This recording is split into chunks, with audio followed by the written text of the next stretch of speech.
আমার মেহে পর্ব 1, 2, 3 লিখেছেন আতিকা নূর তাবাছুম। পাত্র হিসেবে নিজের ফেসবুক ফ্রেন্ডকে দেখে সত্যি চমকে উঠলাম আমি। কিছুক্ষণ আগেই তো তার সঙ্গে ফেসবুকে কথা হয়েছে, অথচ সে যে আজ আমাকে দেখতে আসবে সে বিষয়ে একটা কথাও বলেনি। বলবেই বা কী করে, সে তো জানেই না যার সঙ্গে প্রতিদিন ধরে কথা বলে আসছে আর সেই মেয়েকেই দেখতে এসেছে। আমি তাকে দেখেই চিনে ফেলেছি, কিন্তু সে আমাকে চিনতে পারেনি। চিনবে কিভাবে? আমি কখনো নিজের পুরো নাম আইডিতে ব্যবহার করিনি, প্রোফাইলে নিজের কোনো ছবিও রাখিনি। অন্যদিকে সেও কখনো আমাকে সামনাসামনি দেখেনি, ভিডিও কলও আমাদের কখনো হয়নি। আমাদের সম্পর্কটা গড়ে উঠেছিল শুধু শব্দের উপর, দেখার উপর নয়। অদ্ভুত ব্যাপার, তাই না? যে মানুষটার সঙ্গে প্রতিদিন কথা বলি তার সামনে বসেও আজ আমি তার কাছে সম্পূর্ণ অপরিচিত। কিভাবে শুরু হয়েছিল আমাদের এই অদ্ভুত বন্ধুত্ব? ভাবতে গিয়ে অজান্তেই আমার মনে পড়ে গেল সে প্রথম দিনের কথা। ফেসবুকের একদম সাধারণ একটা পোস্টে করা ছোট্ট একটি মন্তব্য থেকেই তার সঙ্গে আমার প্রথম কথা শুরু হয়েছিল। সেদিন একটা পোস্ট দেখে আমি শুধু কমেন্ট করেছিলাম, বাহ্যিক চেহারা দিয়ে মানুষকে চেনা যায়, কিন্তু আসল পরিচয়টা পাওয়া যায় তার কথার ভেতরেই। কমেন্টটা করার পর বিষয়টা সেখানে শেষ হয়ে যাবে ভেবেছিলাম, কিন্তু কিছুক্ষণ পরই ফোনে একটা মেসেজের নোটিফিকেশন এলো। সে আমাকে ইনবক্সে মেসেজ করেছিল। সেটাই ছিল আমাদের প্রথম কথা। ওহ, বলতে ভুলে গেছি, তার নাম অর্ণব, আর সে আমায় মিহি বলে ডাকে। তার কারণ আজও অজানা। জিজ্ঞেস করলে শুধু বলে সঠিক সময় হলে বলবো। অর্ণব, আপনার কমেন্টটা পড়ে একটা কথা না বলে পারলাম না। মিহি, কি কথা? অর্ণব, আপনি কি সবসময় এত সুন্দর করে লিখেন, নাকি আজকেই বিশেষ করে লিখেছেন? মিহি, এটা কি প্রশংসা নাকি কথা শুরু করার অজুহাত? অর্ণব, আপনি যেটা খুশি ধরে নিতে পারেন, তবে সত্যিটা হলো আপনার কমেন্টটা আমার বেশ ভালো লেগেছে। মিহি, ধন্যবাদ। তবে অপরিচিত মানুষকে ইনবক্সে এসে এভাবে কথা বলাটা আপনার অভ্যাস বুঝি? অর্ণব, না, সবাইকে করি না। মিহি, তাহলে আমাকে কেন? অর্ণব, জানি না, আপনার কথাগুলো পড়ে মনে হলো আপনার সঙ্গে কথা বলা যায়। মিহি, আর যদি আমি কথা বলতে না চাই? অর্ণব, তাহলে এখানেই ক্ষমা চেয়ে যাব। মিহি, এত সহজে? অর্ণব, আপনার ইচ্ছার বিরুদ্ধে তো থাকতে পারি না। মিহি, আচ্ছা, যেহেতু এত ভদ্রভাবে এসেছেন, দুই একটা কথা বলা যেতেই পারে। অর্ণব, তাহলে আজ থেকে আপনাকে আমার ফেসবুক ফ্রেন্ড হিসেবে গণ্য করলাম। মিহি, আগে কথা বলুন, তারপর বন্ধুত্বের সার্টিফিকেট দেব। পরের দিন আবার তার মেসেজ এসেছিল, তারপর তৃতীয় দিন, তারপর প্রতিদিন। কখন যে অপরিচিত একজন ফেসবুক ফ্রেন্ড আমার প্রতিদিনের কথার সঙ্গী হয়ে উঠেছিল সেটা আমি নিজেও টের পাইনি। সকালে ঘুম থেকে উঠে ফোন হাতে নিলে তার মেসেজ খুঁজতাম। সারাদিনের ছোটোখাটো ঘটনাগুলো ওকে বলতে ইচ্ছে করতো। মন খারাপ হলে সবার আগে ওর কথাই মনে পড়তো। আর রাতে ঘুমানোর আগে ওর সঙ্গে দুটো কথা না হলে দিনটাকে যেন অসম্পূর্ণ মনে হতো। কথার ফাঁকে ফাঁকে কখন যে একটা অদ্ভুত আপনত্ব তৈরি হয়ে গিয়েছিল বুঝতেই পারিনি। আর সে যে আমাকে পছন্দ করে সে প্রমাণ আমি তার কথার মাধ্যমে পেয়েছি। অর্ণব, আজ এত চুপচাপ কেন? মিহি, আমি কি প্রতিদিন আপনার সঙ্গে কথা বলতেই থাকবো নাকি? অর্ণব, না, তা না, তবে আজ কথা বলনি বলে নিউজ ফিডটাও কেমন বিরক্তিকর লাগছে। মিহি, ওহ, তাহলে আমি আপনার বিনোদনের মাধ্যম? অর্ণব, বিনোদন না, অভ্যাস বলতে পারো। মিহি, মানুষ আর অভ্যাসের মধ্যে পার্থক্য আছে কিন্তু। অর্ণব, জানি, তাই তো তোমাকে মানুষ হিসেবে পছন্দ করি, অভ্যাস হিসেবে নয়। মিহি, আজ মনটা খুব খারাপ। অর্ণব, কি হয়েছে? মিহি, জানি না, কিছু একটা ভালো লাগছে না। অর্ণব, তাহলে আজ বেশি কিছু বলতে হবে না, আমি আছি, তুমি চুপ করে থাকো। মিহি, এভাবে চুপ থেকেও কি কথা বলা যায়? অর্ণব, যাই, কখনো কখনো পাশে থাকাটাই তো সবচেয়ে বড় কথা। মিহি, আপনি না মাঝে মাঝে খুব অদ্ভুত কথা বলেন। অর্ণব, আর তুমি মাঝে মাঝে খুব মন দিয়ে সেগুলো পড়ো। মিহি, ধরুন একদিন আমি আপনার সঙ্গে কথা বলা বন্ধ করে দিলাম। অর্ণব, কারণ? মিহি, এমনি। অর্ণব, কারণ ছাড়া কিছু হয় নাকি? মিহি, ধরুন হলো। অর্ণব, তাহলে আমি কারণ খুঁজব। মিহি, আর যদি কারণটা আমি হতে চাই? অর্ণব, তাহলে তোমাকে যেতে দেব না। মিহি, এত অধিকার কবে থেকে হলো? অর্ণব, জানি না, হয়তো যেদিন থেকে তোমাকে হারানোর কথা ভাবলেই খারাপ লাগে সেদিন থেকে। কী রে, জিজুকে দেখছি যে চোখ দিয়ে গিলে খাচ্ছিস। সারা জীবন তো পড়ে আছে। চাচাতো বোন রিমার কথায় বাস্তবে ল্যান্ড করলাম, এতক্ষণ সেইভাবে খেয়াল করে দেখিনি। পর্দার আড়াল থেকে অর্ণবের দিকে তাকাতেই বুকের ভেতরটা কেমন যেন ধক করে উঠল। ছবিতে ওকে দেখেছিলাম ঠিকই, কিন্তু ছবির সেই মানুষটার সঙ্গে সামনে বসে থাকা মানুষটা যেন অনেকটাই পার্থক্য। কালো কুর্তা পাঞ্জাবিতে ওকে আজ অদ্ভুত রকমের পরিপাটি আর আকর্ষণীয় লাগছিল। গায়ের শ্যামলা রঙের সঙ্গে কালো পোশাকটা বরং ওর ব্যক্তিত্বটাকে আরও গম্ভীর করে তুলেছে। ঘন কালো চুলগুলো সামান্য এলোমেলো, কপালের উপর এসে পড়া দু একটা চুল ওর মুখের গাম্ভীর্যটাকে অদ্ভুতভাবে নরম করে দিয়েছে। টানা ভ্রুর নিচে গভীর কালো চোখ দুটো শান্ত, অথচ চোখে এক ধরনের স্থিরতা আছে, যেন একবার তাকালে সহজে চোখ সরানো যায় না।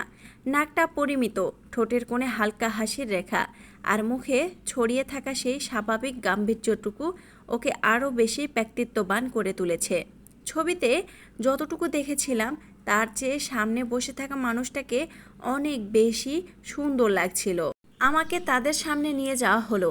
আমি সুন্দরভাবে সবাইকে সালাম করে মাথার আঁচল ঠিক করে বসলাম। অর্ণবের দিকে আর চোখে তাকাতেই দেখলাম সে আমার দিকেই তাকিয়ে আছে। আমি লজ্জায় চোখ নামিয়ে নিলাম। তার চোখে আমি কিছু দেখলাম, বিস্ময় নাকি বিরক্তি বুঝতে পারলাম না। আচ্ছা মা, তোমার নাম কি? অর্ণবের মা জিজ্ঞেস করলো। জি আন্টি, আমার নাম মাহমুদা নীলাশা। বাহ, খুব সুন্দর নাম। বিআই সাহেব, মেয়ে তো আমাদের আগে থেকেই পছন্দ ছিল, আজ শুধু আংটি পরিয়ে যাব বলেই তিনি আমার অনামিকা আঙুলে একটা সোনার আংটি পরিয়ে দিলেন। আর আজ থেকে তুমি আমায় আন্টি নয়, আম্মু বলে ডাকবে। অর্ণব তার মায়ের কানের কাছে ফিসফিস করে বলল, এসব তুমি কি বলছো আম্মু? আমাদের এখনও বিয়ে হয়নি। ঠিক তখনই আমি বলে উঠলাম, ঠিক আছে, আজ থেকে আপনাকে আম্মুই বলে ডাকবো। আমি অর্ণবের দিকে তাকাতেই দেখলাম সে অদ্ভুত দৃষ্টিতে আমার দিকে তাকিয়ে আছে। নিশ্চয় আমাকে নিয়ে উল্টাপাল্টা ভাবছে। তাতে আমার কি, আমি তো বিয়ে ওকেই করব। বাড়ির বড়রা নিয়ম অনুযায়ী দুজনকে আলাদা ঘরে একটু কথা বলার সুযোগ করে দিলেন। সে আমার সামনে কিছুক্ষণ চুপ করে বসে রইল, তারপর শান্ত গলায় বলল, আমি এই বিয়েটা করতে চাই না। আমার বুকের ভেতরটা হঠাৎ মোচড় দিয়ে উঠল। আমি আসতে চাইনি, আমাকে ব্ল্যাকমেল করে আনা হয়েছে। এত বড় দামড়া ছেলেকে নাকি ব্ল্যাকমেল করে এনেছে। বিড়বিড় করে বলে উঠল, কিছু বলছেন? অর্ণব বলে উঠল, কই না তো, আমি আবার কি বলবো। ও কিছুক্ষণ চুপ থেকে বলল, আমি অন্য একজনকে ভালোবাসি। আমার মনে হলো পৃথিবীটা যেন এক মুহূর্তের জন্য থেমে গেছে। যাকে সে ভালোবাসে কত সহজে পারতাম তখন বলে দিতে যাকে ভালোবাসেন সে আমি, অথচ বললাম না। হয়তো অভিমান হয়েছিল। যে মানুষটা আমার কথায় আমার মনের ভাঁজে আমাকে এতদিন ধরে ভালোবেসেছে, সে আজ আমার সামনে দাঁড়িয়েও আমাকে চিনতে পারল না। তাই সেদিন সত্যিটা জানিয়ে তাকে স্বস্তি দেওয়ার বদলে আমি নীরবতাকেই বেছে নিলাম। আমি শুধু মৃদু হেসে বলেছিলাম, আপনার সেই মানুষটাকে খুব ভালোবাসেন? ও মাথা নেড়ে বলেছিল, অনেক। আমি চোখ নামিয়ে ফেলেছিলাম। সে বলে উঠল, আমি অনেক বুঝিয়েছি আম্মুকে, আপনি শেষ ভরসা। প্লিজ আপনি বিয়েটা ভেঙে দিন। আমি বললাম, ঠিক আছে, আমি গিয়ে মানা করে দিচ্ছি।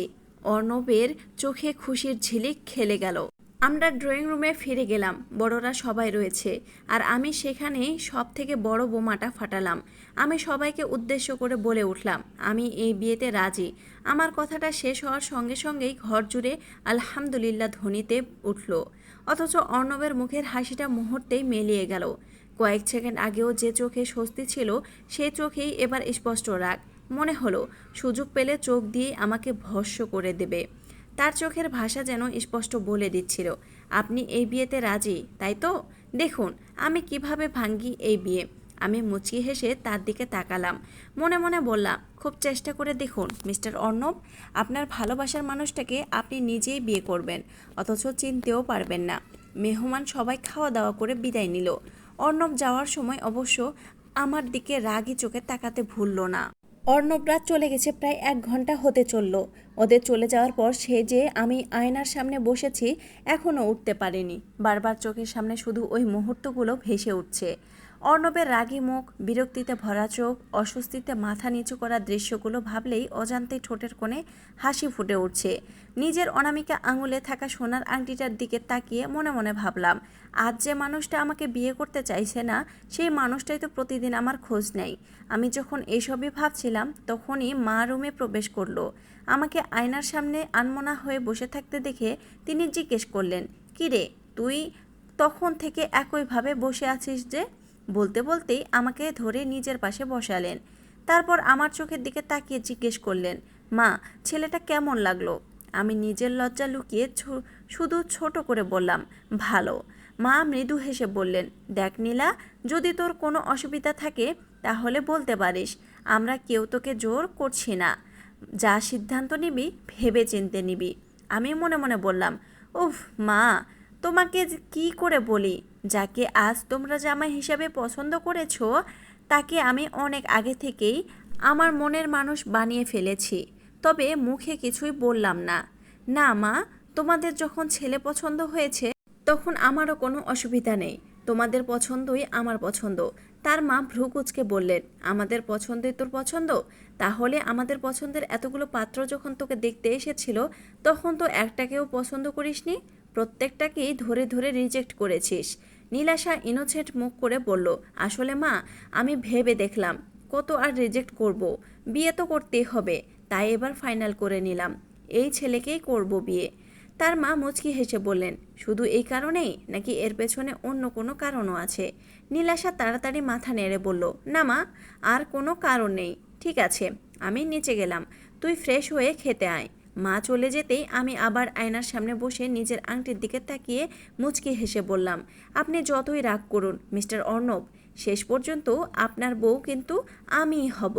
অন্যদিকে অর্ণবের গাড়িটা মেইন গেট পেরিয়ে বাড়ির উঠোনে ঢুকতেই সে প্রায় ঝড়ের বেগে গাড়ি থেকে নেমে পড়ল। এক মুহূর্ত নষ্ট না করে ধূপধাপ পায়ে বাড়ির ভেতরে ঢুকে গেল। তার প্রতিটি পদক্ষেপ যেন মেঝের উপর নয়, চারপাশের নীরবতার বুকেই আঘাত হানছিল। ভারী পদধ্বনিতে স্পষ্ট বোঝা যাচ্ছিল এই মুহূর্তে তার ভেতরে রাগের আগুন কি ভয়ঙ্করভাবে দাউ দাউ করে চলছে। পেছন থেকে তার মা ডাকলেন, কিরে, মেয়েটাকে তোর কি একদমই পছন্দ হয়নি? অর্ণব বিরক্ত গলায় বলল, আম্মু, আমি তো আগেই বলেছিলাম আমি এই বিয়ে করতে চাই না, কিন্তু মেয়েটা তো খুব ভদ্র, তাছাড়া ওদের পরিবারও আমাদের অনেক পছন্দ হয়েছে। ব্যাস, কথাটা যেন অর্ণবের রাগে ঘি ঢেলে দিল। সে তাচ্ছিল্যের হাসি হেসে বলল, হ্যাঁ, সে খুব ভদ্র, এমন ভদ্র মেয়ে পৃথিবীতে আর একটাও নেই। এত ভদ্র যে আমাকে কথা দিয়েও শেষ পর্যন্ত সবার সামনে উল্টে সিদ্ধান্ত নিল। আনিশা বেগম শান্ত গলায় বললেন, নীলাশাকে বিয়ে করতে তোর সমস্যা কোথায়? অর্ণব কোনো দ্বিধা না করেই উত্তর দিল, সমস্যা একটাই, আমি অন্য কাউকে ভালোবাসি। যাকে ভালোবাসিস তাকে তো আজ পর্যন্ত আমাদের সামনে আনলি না, শুধু বললেই তো হয় না। অর্ণব এবার মায়ের চোখের দিকে তাকিয়ে বলল, ঠিক আছে, আমি যদি তাকে তোমাদের সামনে নিয়ে আসি তাহলে কি তোমরা এই বিয়েটা ভেঙে আমার ভালোবাসার মানুষের সঙ্গে বিয়ে দেবে? প্রশ্নটা শুনে আনিশা বেগম কিছুক্ষণ চুপ করে রইলেন। তার সেই নীরবতায় অর্ণবকে উত্তর দিয়ে দিল। তাচ্ছিল্যের হাসি হেসে সে বলল, কি হলো, পারবে না তো? আমি জানতাম পারবে না, কারণ ওই মেয়েটা তোমার বান্ধবীর মেয়ে। তার প্রতি তোমার ভালোবাসা এতটাই বেশি যে নিজের ছেলের ভালোবাসার মূল্যটাই ভুলে গেলে। কথাগুলো বলেই সে নিজের রুমে ঢুকে দরজাটা জোরে বন্ধ করে দিল। রাত তখন প্রায় 10:30। ঘুমানোর প্রস্তুতি নিচ্ছিলাম, ঠিক তখনই ফোনটা হালকা কেঁপে উঠল। ফোনটা হাতে নিতেই দেখলাম অর্ণবের মেসেজ। জানতাম আজ ও মেসেজ করবে, কিন্তু কি লিখবে সেটা জানতাম না। স্ক্রিনে ভেসে উঠল, অর্ণব অ্যাক্টিভ নাও। মুহূর্তেই বুকের ধুকপুকানি যেন একটু বেড়ে গেল। অর্ণব, জেগে আছো? আমি কয়েক সেকেন্ড স্ক্রিনের দিকে তাকিয়ে থেকে রিপ্লাই দিলাম, মিহি। আপনি? অর্ণব, ঘুম আসছে না। মিহি, কেন? অর্ণব, আজ তোমাকে একটা কথা বলবো। মিহি, বলুন। অর্ণব, অনেক দিন ধরেই বলতে চেয়েছিলাম, কিন্তু প্রতিবারে ভয় পেয়ে গেছি। মিহি, ভয়? কিসের ভয়? অর্ণব, যদি কথাটা শোনার পর তুমি আমার সঙ্গে কথা আর না বলো? অজান্তে আমার ঠোঁটের কোণে এক চিলতে হাসি ফুটে উঠল। মিহি, আগে বলুন, তারপর না হয় সিদ্ধান্ত নেব। কিছুক্ষণ কোনো উত্তর এলো না। স্ক্রিনে শুধু ভেসে উঠছে টাইপিং, আবার মিলিয়ে যাচ্ছে, আবার টাইপিং। মনে হচ্ছিল ওপাশের মানুষটা নিজের মনের কথাগুলো গুছিয়ে নেওয়ার চেষ্টা করছে। অবশেষে মেসেজটা এলো, অর্ণব, জানো, আগে কখনো বুঝিনি একজন মানুষ এত অল্প সময়ে আরেকজনের জীবনে এতটা জায়গা দখল করে নিতে পারে। সকালে ঘুম ভাঙার পর সবার আগে তোমার মেসেজ খুঁজি। দিনে কোনো কারণে তোমাকে অনলাইনে না দেখলে অকারণে অস্থির লাগে। কোনো ভালো খবর পেলে সবার আগে তোমাকে বলতে ইচ্ছে করে। মন খারাপ হলে মনে হয় তুমি যদি পাশে থাকতে। আমি জানি না এসব কবে থেকে শুরু হয়েছে, তবে এটুকু জানি এখন তোমাকে ছাড়া একটা দিনও কল্পনা করতে পারি না। হয়তো এসব বলার অধিকার আমার নেই, তবুও আর নিজের কাছে লুকিয়ে রাখতে পারলাম না। আমি তোমাকে ভালোবেসে ফেলেছি। মিহি। মেসেজটা পড়তে আমার চোখ ঝাপসা হয়ে গেল। যে কথাটা শোনার জন্য এতদিন ধরে অপেক্ষা করেছি, আজ সেই কথাটাই শুনেছি। কিন্তু কি নির্মম নিয়তি, যে মানুষটা আমাকে নিজের জীবনের সবচেয়ে প্রিয় মানুষ বলে স্বীকার করছে, সেই মানুষটাই কয়েক ঘন্টা আগে বলেছিল আমি এই বিয়েটা করতে চাই না। আমি কাপা হাতে ফোনটা শক্ত করে ধরলাম, ঠোঁটে হাসি, চোখে জল, মনে মনে শুধু বললাম, তুমি যাকে এতটা ভালোবাসো সেই তো আজ তোমার বাগদত্তা অর্ণব। শুধু তুমি এখনও জানো না, আমি জানি। অর্ণব, যেদিন তুমি সত্যিটা জানতে পারবে সেদিন হয়তো আমার খুব রাগ করবে। তবু কি করব বলো, ভালোবাসার মানুষটাকে একটু সুন্দর সারপ্রাইজ তো দেওয়াই যায়। মনে মনে কথাগুলো বলেই কল লিস্টে গিয়ে একটা নম্বর ডায়াল করলাম। ঠোঁটের কোণে দুষ্টু হাসি ফুটে উঠল। এতক্ষণ তো ভালোবাসার মানুষের সঙ্গে কথা হলো, এবার একটু হবু বরের খোঁজখবর নেওয়া যাক। ঠিক তখনই অর্ণবের ফোনটা বেজে উঠল। স্ক্রিনে ভেসে উঠল নীলাশা কলিং। নামটা দেখে অর্ণব বিরক্ত হয়ে ফোনটা কেটে দিল। 10 সেকেন্ড পর আবার ফোন আবার কেটে দিল। তৃতীয়বারও একই ঘটনা। শেষ পর্যন্ত বিরক্ত হয়ে ফোনটা রিসিভ করলো। হ্যালো। ওপাশ থেকে নীলাশার শান্ত কণ্ঠ ভেসে এলো। বিরক্ত করলাম? অর্ণব ঠান্ডা গলায় বলল, জি। কোনো দরকার ছিল? না, তেমন কিছু না। ভাবলাম আজ যেহেতু আমাদের বাগদান হয়েছে, তাই একটু কথা বলা যায়। অর্ণব চোখ বন্ধ করে নিজের বিরক্তি লুকানোর চেষ্টা করলো। আমার এখন একটু কাজ আছে, পরে কথা হবে। আচ্ছা, আল্লাহ হাফেজ। কথাটা বলে আমি ফোনটা কেটে দিলাম। ওপাশে অর্ণব বিরক্ত হয়ে ফোনটা বিছানার ওপর ছুঁড়ে ফেলে বলল, এখনই এত ফোন? আল্লাহ জানেন সামনে কি হবে। অথচ সে জানেই না, মাত্র 5 মিনিট আগে যে মানুষটাকে ভালোবাসার কথা বলছিল, সেই মানুষটাই তাকে ফোন করেছিল। এদিকে আমার তো হাসি চেপে রাখা দায়। ইস, এখন যদি একবার অর্ণবের মুখটা দেখতে পেতাম। নিজের মনে হেসে বললাম, নীলাশা, তুই না আস্ত বড় একটা শয়তান। নিজের হবু বরকেই এভাবে নাকাচুবানি খাওয়াচ্ছিস। হাসতে হাসতে আবার মেসেঞ্জারে ঢুকে পড়লাম। অর্ণব, সরি, একটা ফোন এসেছিল। মিহি, কোনো সমস্যা? অর্ণব, না। বাড়ির লোকজন কিছুক্ষণ দুজনেই চুপ। তারপর অর্ণব আবার লিখল, অর্ণব, আজ আমার একটা বাগদান হয়েছে। মেসেজটা পড়ে আমার বুকটা হালকা কেঁপে উঠল। যদিও সবটাই জানি, তবুও যেন নতুন করে কষ্ট পেলাম। নিজেকে সামলে রিপ্লাই দিলাম, মিহি, আপনি কি রাজি ছিলেন? অর্ণব, না। মিহি, তাহলে? কয়েক সেকেন্ড পর উত্তর এলো, অর্ণব, কারণ যার জন্য এতক্ষণ ধরে নিজের মনের সব কথাগুলো বললাম, তাকে ছাড়া অন্য কাউকে স্ত্রী হিসেবেই ভাবতেই পারি না। লাইনটা পড়ে আর নিজের চোখের জল আটকে রাখতে পারলাম না। আজ প্রথমবার কোনো দ্বিধা ছাড়াই বুঝতে পারলাম অর্ণব সত্যি আমাকে ভালোবাসে। শুধু ভালোই বাসে না, নিজের ভবিষ্যৎটাও আমার সঙ্গেই কল্পনা করে। ঠিক তখনই অর্ণব আবার লিখল, অর্ণব, আমি কিন্তু এখনও আমার উত্তর পাইনি। আমি চোখের জল মুছে লিখলাম, মিহি, কিসের উত্তর? অর্ণব, ওই যে এত সুন্দর করে নিজের মনের সব কথা বললাম, তার উত্তর তো এখনও দিলে না। মেসেজটা পড়ে অজান্তে আমার ঠোঁটের কোণে হাসি ফুটে উঠল। কিছুক্ষণ ভেবে লিখলাম, মিহি, উত্তর জানতে হলে কাল বিকেল 5টায় শহরের ক্যাফে রিভারসাইডে আসবেন। মেসেজটা পড়ে অর্ণব কয়েক মুহূর্তের জন্য একদম স্থির হয়ে গেল। এতদিন ধরে সেই দেখা করতে চাইতো, আর আজ মিহি নিজেই দেখা করার কথা বলেছে।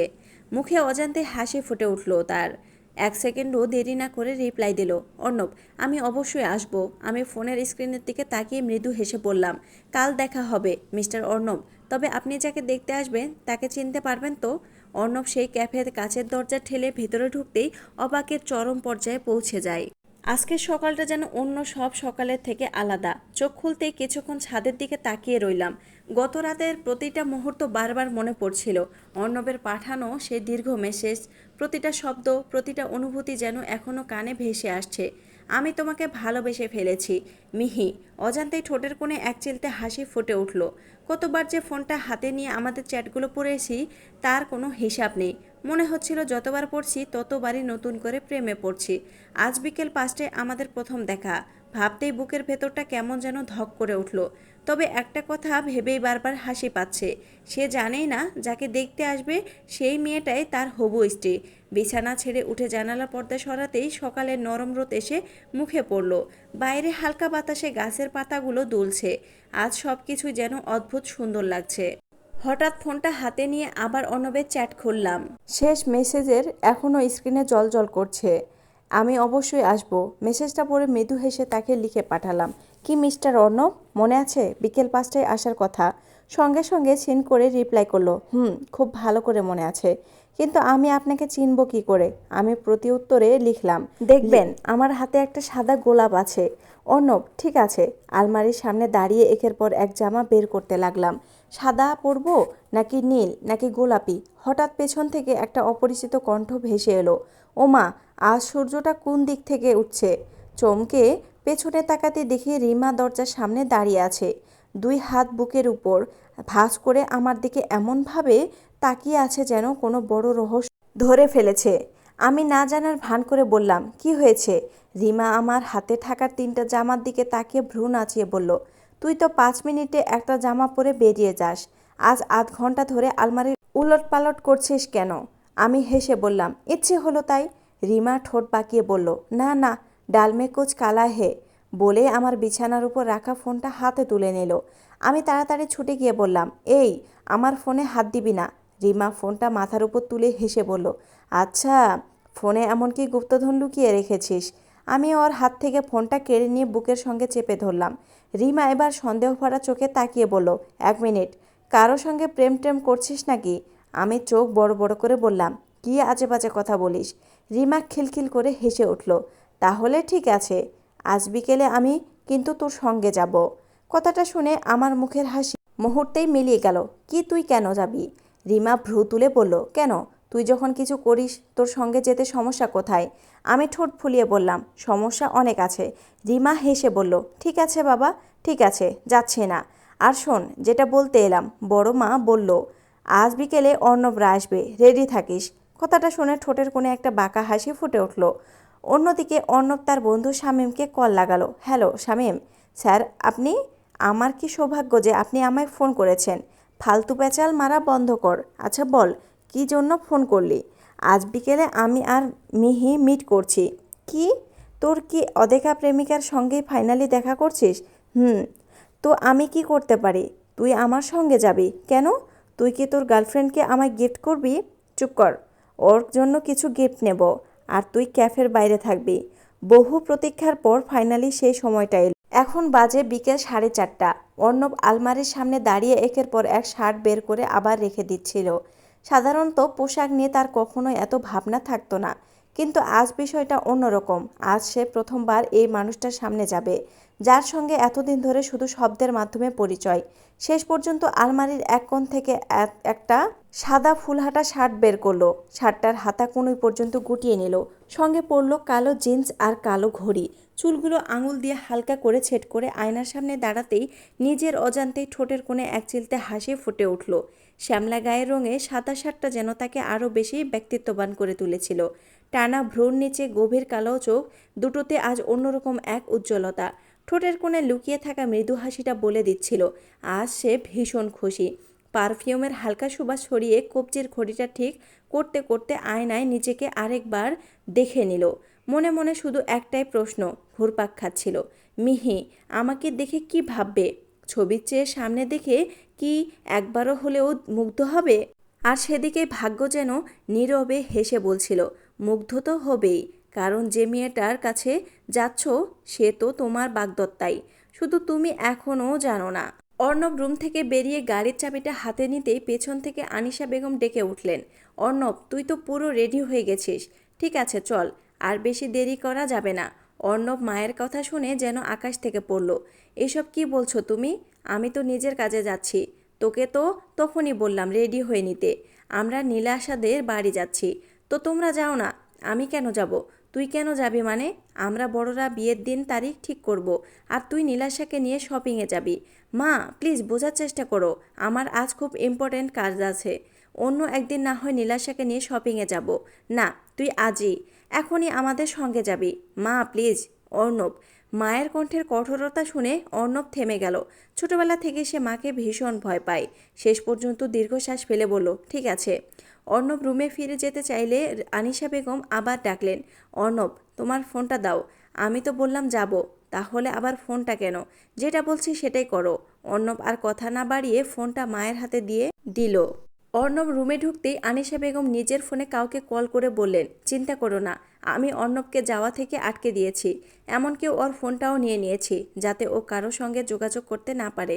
কিছুক্ষণ পর তিনি আবারও অর্ণবের রুমে এসে ফোনটা তার হাতে দিয়ে বললেন, এখন চল, আর কোনো অজুহাত শুনবো না। ফোনটা হাতে নিয়ে অর্ণব মনে মনে বলল, বেচারা আমি কত স্বপ্ন দেখেছিলাম, ভেবেছিলাম মিহি আজ রাজি হয়ে যায়, তাহলে সোজা কাজী অফিসে গিয়ে বিয়ে করে ফেলবো, তারপর বাড়িতে জানাবো। মা রাগ করলেও কয়েকদিন পর ঠিক মেনে নিত।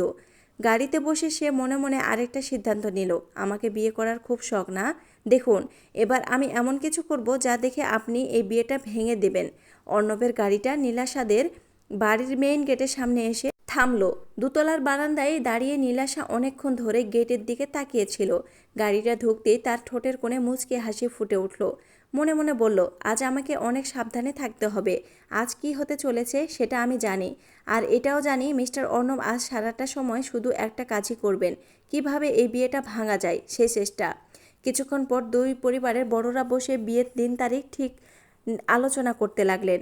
আনিশা বেগম মুচকি হেসে বললেন, অর্ণব নীলাশাকে নিয়ে একটু শপিং করে আয়, তোদের যা যা পছন্দ সেগুলো দেখে নিস। অর্ণবের মুখটা সঙ্গে সঙ্গে শুকিয়ে গেল, কিন্তু সবার সামনে কিছু বলার সাহস হলো না। মনে মনে শুধু বলল, ঠিক আছে, এবার শুরু হোক অপারেশন বিয়ে ভাঙাও। গাড়িতে ওঠার পর পুরো রাস্তা দুজনেই কেউ কোনো কথা বলল না।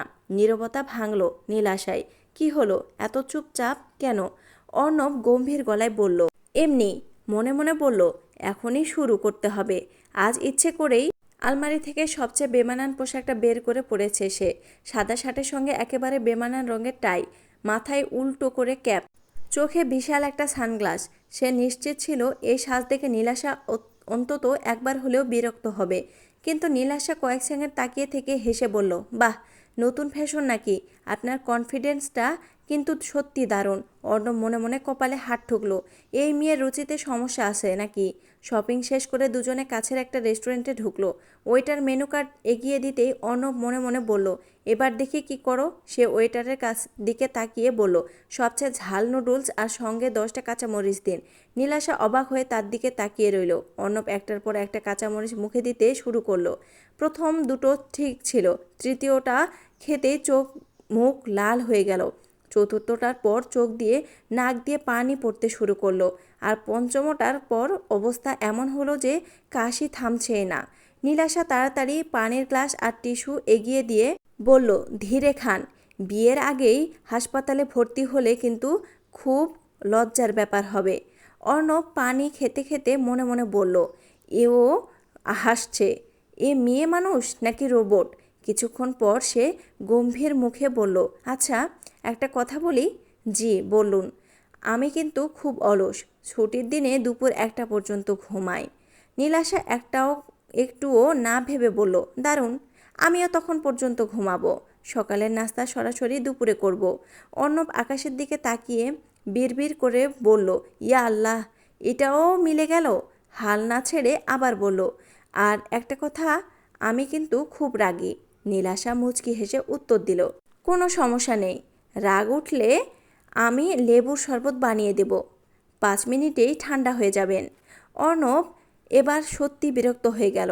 ফোনটা বের করে এক বন্ধুর বোনের একটা ছবি দেখিয়ে বলল, আমি এই মেয়েটাকে ভালোবাসি। নীলাশা ছবিটার দিকে ভালো করে তাকিয়ে বলল, আরে এটা তো আমার বান্ধবীর বড় আপু, গত মাসেই তো ওনার বিয়ে হয়ে গেছে। অর্ণবের মুখটা মুহূর্তেই চুপসে গেল। মনে মনে বলল, আজকে আমার ভাগ্যটাই খারাপ। শেষ চেষ্টা হিসেবে সে নিচু গলায় বলল, আপনি যদি এই বিয়েটা ভেঙে দেন, আমি আপনাকে দারুণ একটা ট্রিট দিব।